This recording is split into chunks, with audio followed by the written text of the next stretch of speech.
দূর সম্পর্কীয় আত্মীয়গণের সহিত নারী পুরুষের অপ্রয়োজনে মেলামেশা ভালো নয়।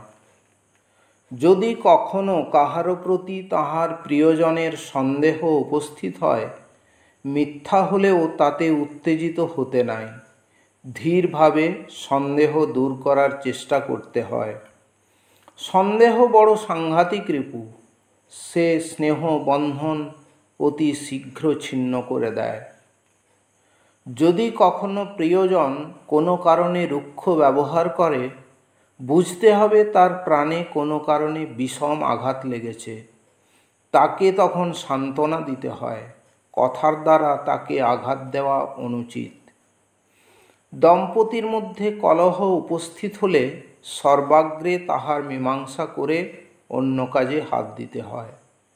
কলহ বহুক্ষণ স্থায়ী রাখতে নাই, এবং এর জন্য অন্য কোনো লোককে সালিস মানা উচিত নয়, নিজেরাই মীমাংসা করা উচিত। উভয়ের মধ্যে ভালো মন্দ ব্যবহার অন্যের নিকট প্রকাশ না করাই ভালো। এতে অপরের চিত্তে এক প্রকার দাগ এঁকে দেওয়া হয়।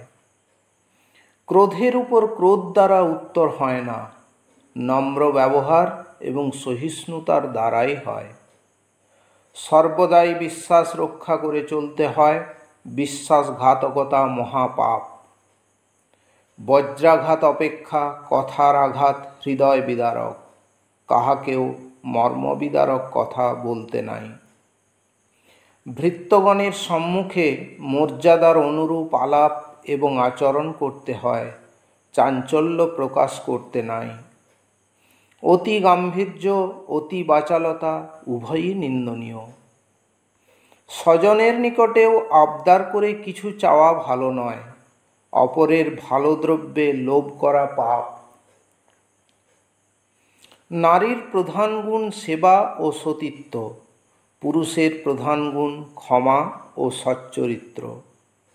প্রেমের জন্য সাধনা করতে হয়, যত্ন করতে হয়, সহ্য করতে হয়, কষ্ট স্বীকার করতে হয়। প্রেমই ঈশ্বর, ঈশ্বরই প্রেম। যেজন প্রিয়তম সেই দেবতা। দেবতা ও প্রিয়ের মধ্যে সমান শ্রদ্ধা, পবিত্রতা, সেবা ও নির্ভরতার ভাব রাখতে হয়। যে তোমার জন্য মৃত্যু পর্যন্ত বরণ করতে পারে, সে তোমার প্রকৃত বিশ্বাসভাজন।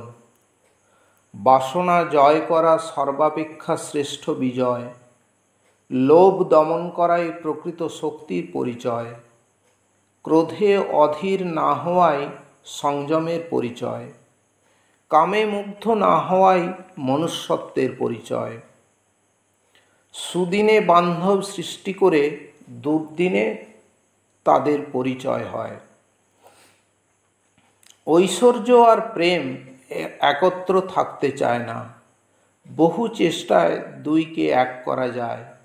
যে পারে সে শক্তিমান, সন্দেহ নাই।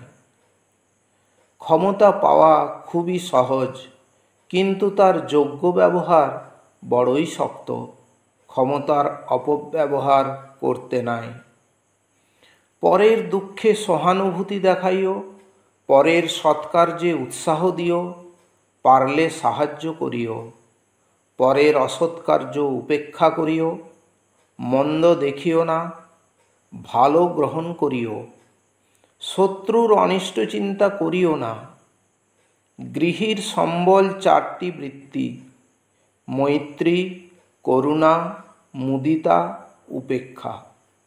জগতে সুখ ও দুঃখ স্রোতের মতো আসা যাওয়া করে, তাতে চঞ্চল হতে নাই, অসহিষ্ণু হতে নাই, চিরদিন একভাবে যায় না।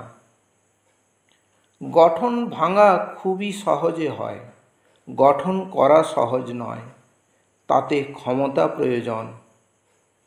যে অপরের শান্তির জন্য নিজের সুখ বিসর্জন দিতে পারে, সেই প্রকৃত ত্যাগী। যে অভাবীর দুঃখ দূর করতে নিজের স্বার্থ বলি দিতে পারে, সেই শ্রেষ্ঠ। ऐसा दिन नहीं रहेगा, সুখও কিছু নয়, দুঃখও কিছু নয়। কাজেই সর্বদা সত্যে মতি রেখে ধর্ম পালন করতে হবে।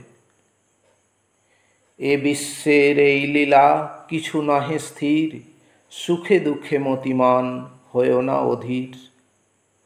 অশ্রুকে ডুবায় হাসি, হাসি অশ্রু জলে, একদিকে ভাটা বয় অন্যদিকে জোয়ার উছলে।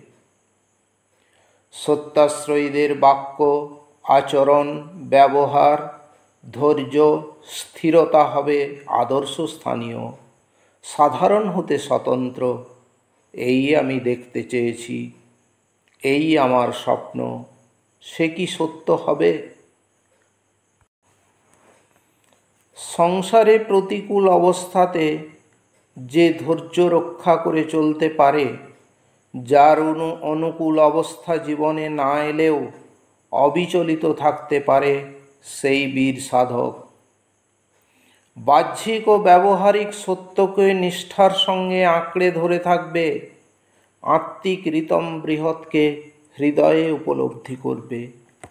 মন, বাক্য, কার্য সত্য হইউক, ভেবে কথা বলবে, যা বলবে তা সুনিশ্চিত রক্ষা করবে, অর্থাৎ কার্যে পরিণত করবে।